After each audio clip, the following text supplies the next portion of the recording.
உனக்கும் சங்கீதாக்கும் நடக்க இருந்த கல்யாணத்துல சக்தியும் கூட இருந்தா.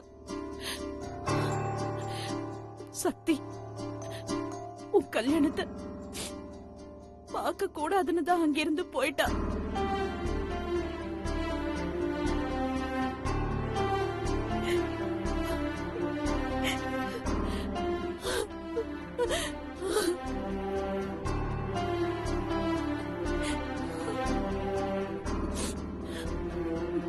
உனக்கு கல்யாணம் ஆகலங்கிற விஷயமே அவ தெரிஞ்சுக்காம போயிட்டா.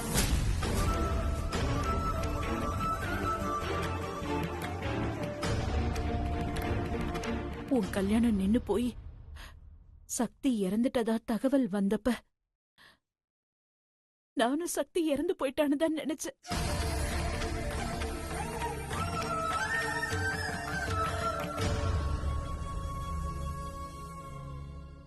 ஆனா என்னமோ எனக்குள்ள ஒரு உள்ளுணர்வு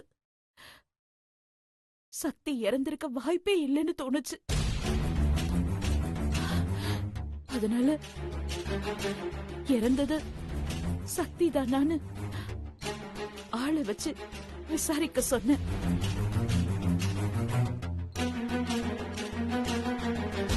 அப்பதான் நம்ம சக்தி சாகல, அவ டெல்லியில இருக்கான்னு எனக்கு தகவல் கிடைச்சது.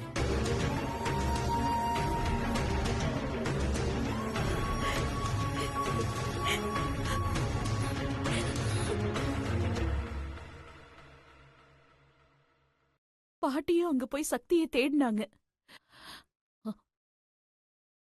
சக்தி அங்க இருக்காங்கிற விஷயம் அப்பதான் எனக்கு கன்ஃபார்ம் ஆச்சு.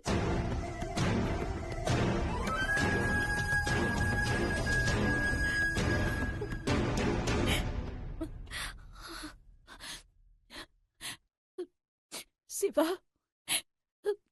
சக்தி டெல்லியில இருக்காங்கிறத தவிர அவ எங்க இருக்கிறாங்கிற விஷயம் நிஜமாவே எனக்கு தெரியாது சிவா.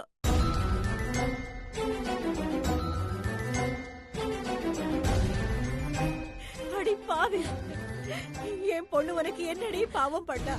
நீ என்ன கொடுமை பண்ணாலும் உன்னை அவ மாமியாரா தானே நினைச்சா. அவளை இப்படி தவிக்க விடுறதுக்கு உனக்கு எப்படி மனசு வந்துச்சு? நீ எல்லாம் பொம்பளையே இல்ல.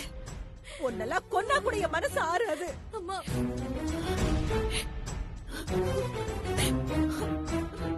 சக்தி இத்தனை வருஷமா எல்லாரும் இருந்தும் யாருமே இல்லாத அனாதையா வாழ்ந்திருக்காளேமா.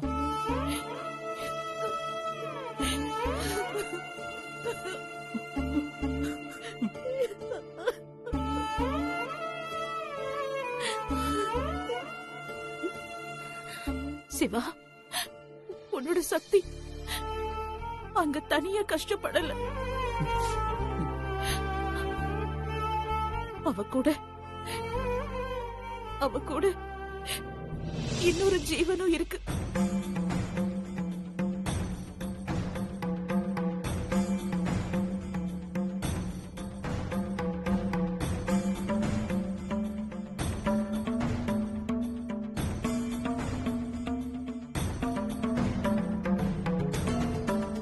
எதை சொல்லக்கூடாதோ அதை எல்லாத்தையும் சொல்றான். ஆமா சிவா, சக்திக்கு ஒரு குழந்தை இருக்கு.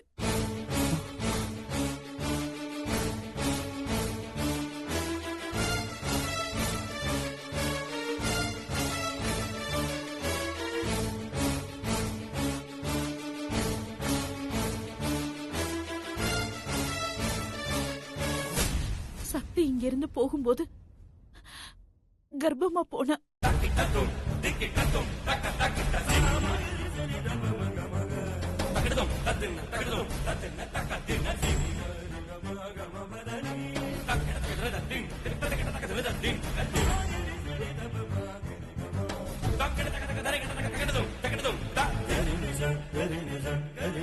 அவ வயித்துல உன்னோட குழந்தையோட தான் சிவா டெல்லிக்கு போனா.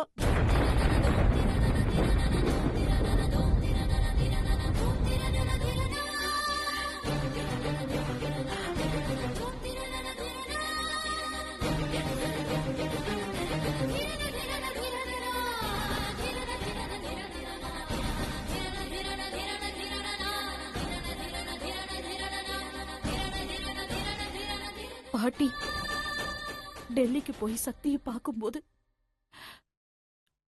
சக்தி 9 மாச கர்ப்பிணியா இருந்திருக்கா.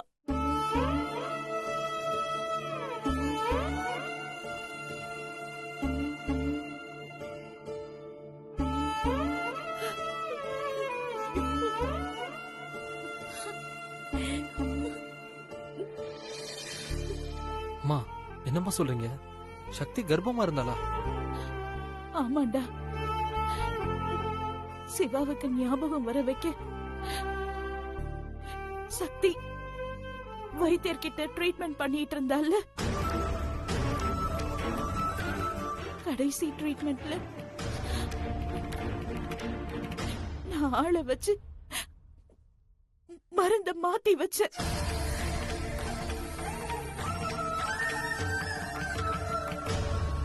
அந்த மருந்த சாப்பிட்டதுனால சிவாவோட உடம்பு துடிக்க ஆரம்பிச்சிருச்சு.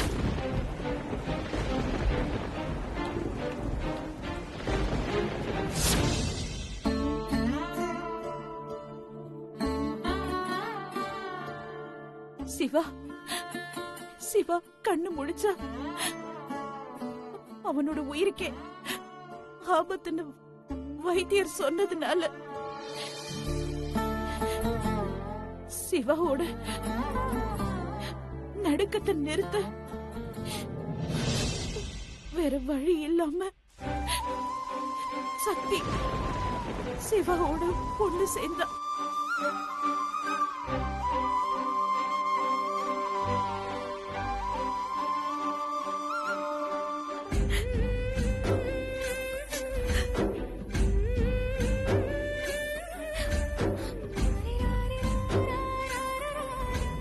அதுல உருவானதுதான் அந்த குழந்தை.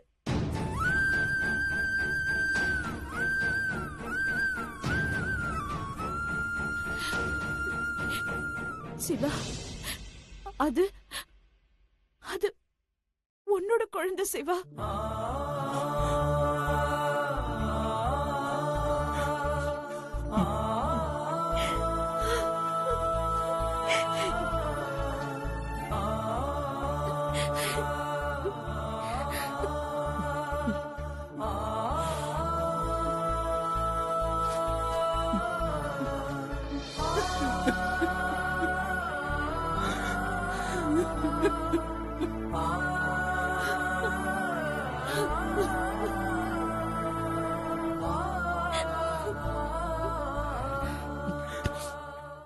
எனக்கு குழந்தை இருக்கு.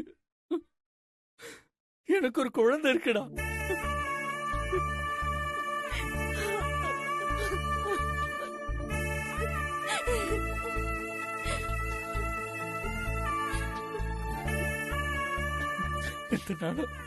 இத்தனை நாளும் என் குழந்தையும் சக்தியும் சேர்த்து தவிக்க விட்டுருக்கேன். இதுக்கெல்லாம் காரணம் நீங்க தான்ப்பா. என்ன கொன்னுடு சிவா, என்ன கொன்னுடு, என்ன கொன்னுடு சிவா. எனக்கு வாழ்றதுக்கு தகுதியே இல்ல. என்ன கொன்னுடு சிவா. உன் கையாலே என்ன கொன்னுடு. நான் செஞ்ச பாவத்துக்கு என்ன கொன்னுடு சிவா.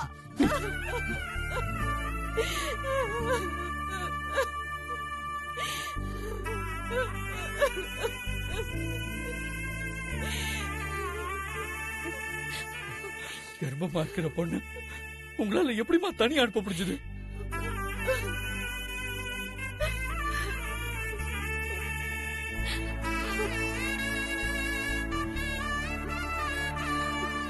நீங்களும் ஒரு பொண்ணுக்கு அம்மா தானமா?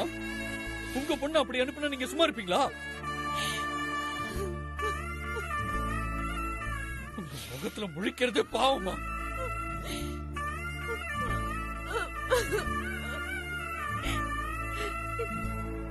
சிவா, உடனே சக்தியை கண்டுபிடிக்கிற வழியை பாரு.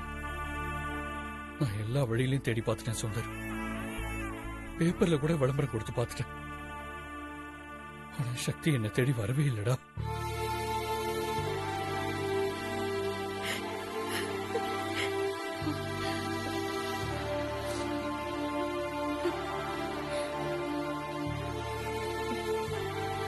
சிவா, எனக்கு ஒண்ணு தோணுது. சக்தி இந்த வீட்டை விட்டு போய் 8 வருஷம் ஆகுது. அப்ப சக்தியோட குழந்தைக்கு மித்ரா வயசு தானே இருக்கும்.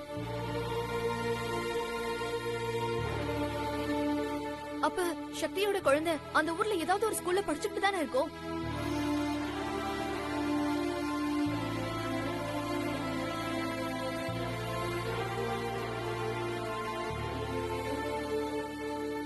மீனாட்சி, நல்ல ஐடியா மீனாட்சி. கண்டிப்பா அந்த ஊர்ல இருக்கிற ஏதாவது ஸ்கூல்ல தான் என் குழந்தை படிச்சிட்டு இருக்கும். மாமா, குழந்தையோட போட்டோ கூட இல்ல. அதுவும் பிறந்த குழந்தை ஆனா பெண்ணான்னு கூட தெரியல. அப்படி இருக்கும்போது எப்படி மாமா கண்டுபிடிக்கிறது?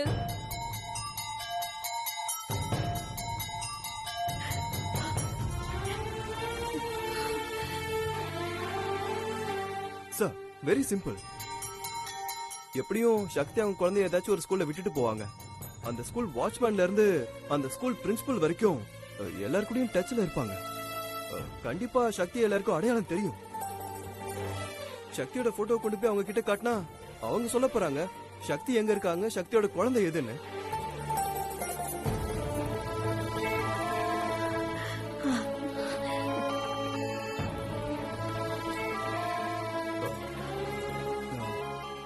என்ன எல்லாரும் அப்படி பாக்குறீங்க?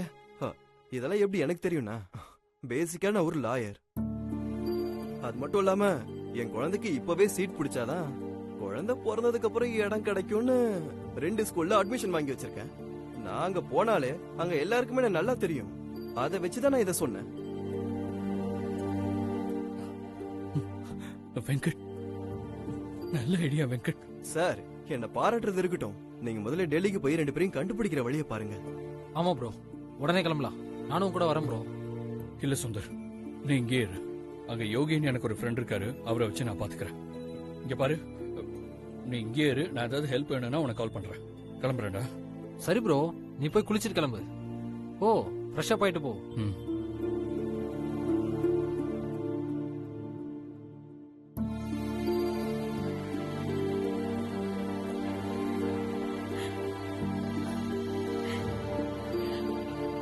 கோதாவரி, என்ன மன்னிச்சிரு கோதாவரி.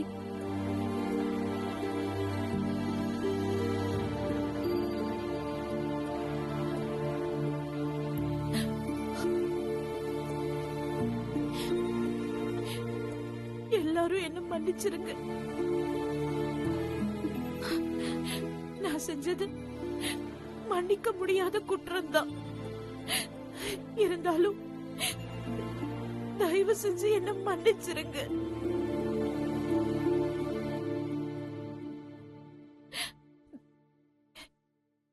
என்ன மன்னிச்சிரு மீனாட்சி. யாருமே நம்பாதப்போ நீ மட்டும்தான் என்ன நம்பி ஏத்துக்கிட்ட.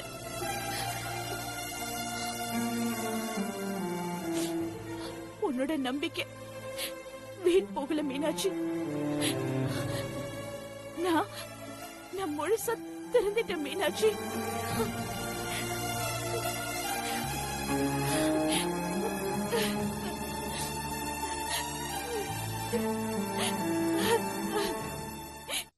சந்தோஷமா இருக்க போல.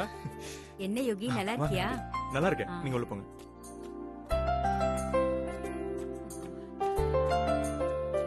டேய் சுரேந்தர், என்ன மச மச நின்னுட்டு இருக்க? இன்னும் எவ்வளவு வேலை இருக்கு. பேசுறதெல்லாம் அப்புறம் பேசிக்கலாம். முதல்ல போய் வேலையை பாரு. அம்மா, எல்லா வேலையும் முடிஞ்சதுமா. ஐயரும் சக்தியும் வந்தா பந்தக்கால் நின்ற வேண்டியதுதான். என்னது, எல்லா வேலையும் முடிஞ்சிடுச்சா?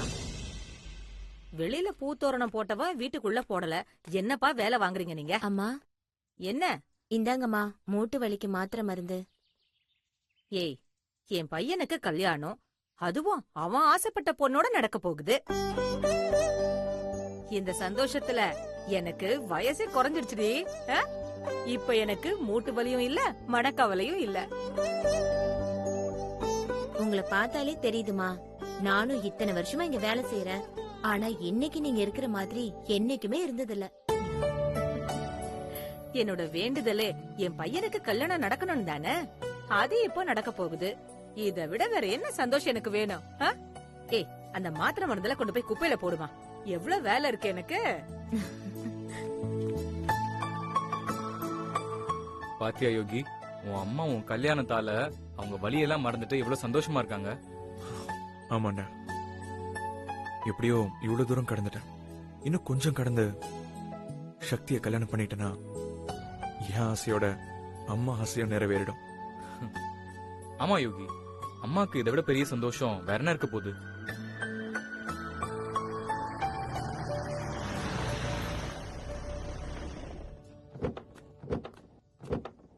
मैं पार करूंगा साहब. ठीक है. டேய், சக்தி வந்துட்டா, வா போலாம். வா. வா புகழ். வாங்க வாங்க. வா மகி. வா சக்தி. அம்மா வர சொல்லியிருந்தாங்க. வீடு ஃபுல்லா ஒரே டெக்கரேஷனா இருக்கு. ஏதாவது ஃபங்க்ஷனா சார்? இன்னைக்கு பந்துக்கால் நாட்டுறது.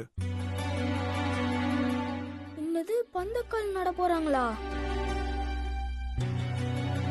பந்தக்கால் நடுறதுனா என்ன சார்?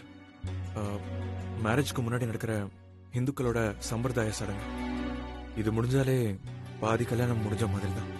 ஐயோ, இது நடக்க விடக்கூடாது.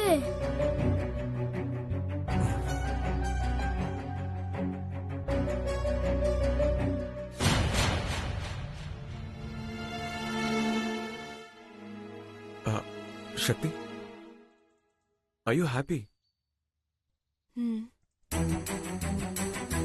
சரி வாங்க உள்ள போலாம். வா சக்தி. மா, வா சக்தி. மா. வாங்க வாங்க. வாமா சக்தி. எங்க குழந்தை வரல? வந்திருக்கான், அவன் ஃப்ரெண்டும் வந்திருக்கான். ஓ. டேய் புகழ், இப்ப எதுக்குதான் என்ன இங்க கூட்டு வந்த? டேய், நண்பன் துணை இருந்தா மலைய கூட மகுடா ஏறிடலான்னு சொல்லுவாங்க. அதுக்கு தாண்டா உன்னை கூட்டிட்டு வந்தேன். என்னடா சொல்ற? டேய், எங்க அம்மா கல்யாணத்தை நிறுத்தணும்னு வந்தாச்சு. இங்க என்ன நடக்கும்னு தெரியல. ஐடியா கொடுக்கறதுல நீ தான் ஜீனியஸ். அதனாலதான் நான் உன்னை துணைக்கு கூட்டிட்டு வந்திருக்கேன். ஓ, அப்ப நீ என்ன சப்போர்ட்டிங் கேரக்டரா கூட்டிட்டு வந்திருக்கேன்னு சொல்லு. அப்சல்யூட்லி. நான் சின்ன பையன், தனியா என்ன செய்யறது? நான் மட்டும் என்ன உன்னோட 10 வயசு பெரியவனா? டேய் நந்து, அம்மா கல்யாணத்தை எப்படியாச்சும் நிறுத்திடணும்டா. அதுக்கான வேலைய இன்னைக்கே தொடங்கிடணும்டா.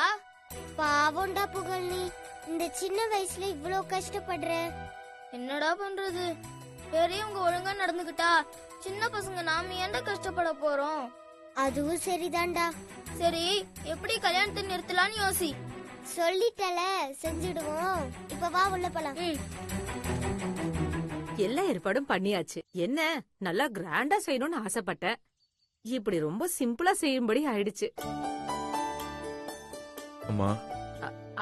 சரிடா, நான் எதுவும் பேசல. போதுமா?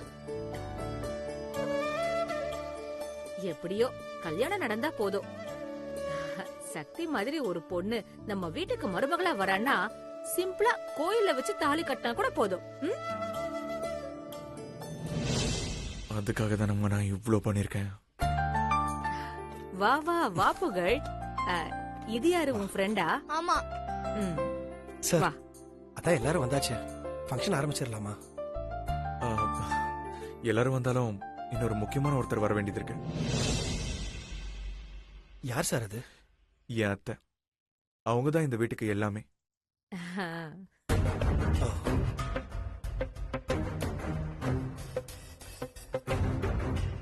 அவங்க இல்லாம எந்த விசேஷமும் நடக்காது, நடக்கவும் கூடாது. அவங்க தான் எங்க வீட்லயே ரொம்ப முக்கியமான பர்சன். அவங்க எப்ப சார் வருவாங்க? ஆன் த வே வந்துருவாங்க.